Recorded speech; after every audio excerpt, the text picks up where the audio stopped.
ደጉ አንገቱን አቀናና አይ ተስፋዬን አልጥልም፣ ለዚያ ነው አልዳርም ብዬ የመጣሁት።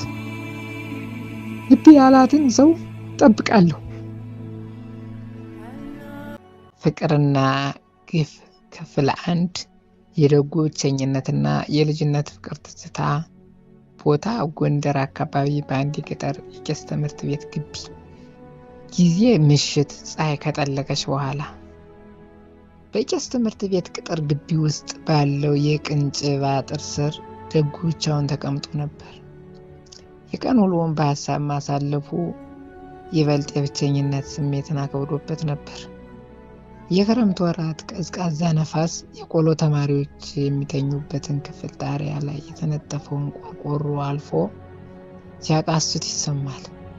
አይኖቹ ቀልተዋል፣ እንባውም በፊቱ ላይ ደርቋል።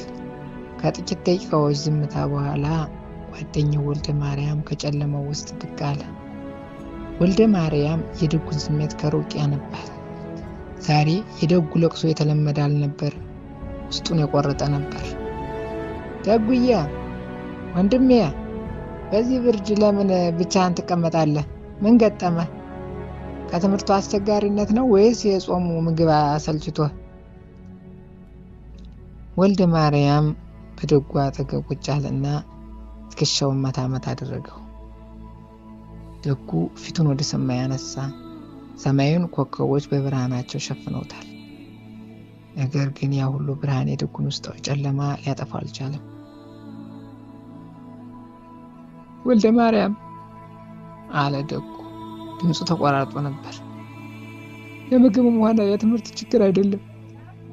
ዛሬ ቤተሰቦቼ የመጡት ለመማር እንድፋጠን ለማበረታታት አይደለም፣ ሌላ ሴት ለማግባት ወደ ቤት እንድመለስ ነው የመጡት። ድግስ ተደግሷል አሉ።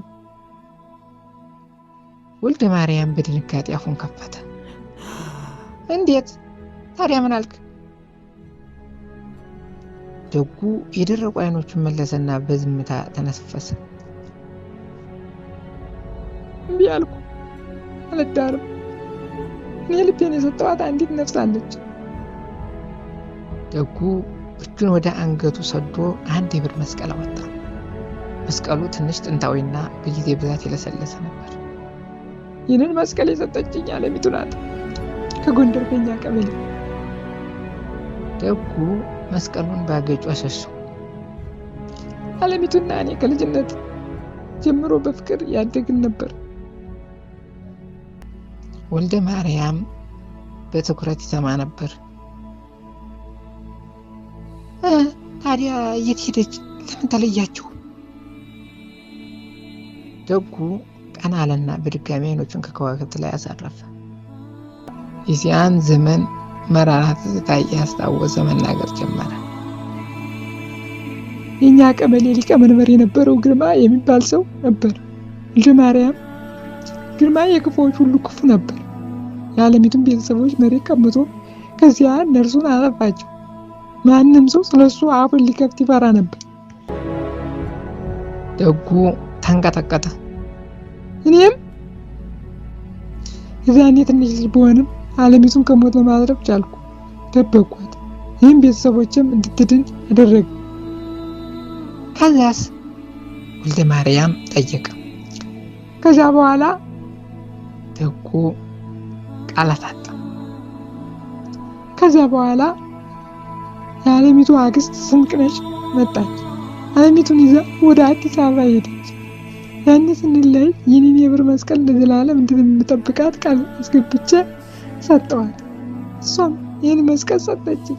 ከዚያ ቀን ጀምሮ ተገናኝተን አናውቅም እና አሁን ቤተሰቦቼ እሷን እንድረሳና ሌላ እንዳገባ ይፈልጋሉ።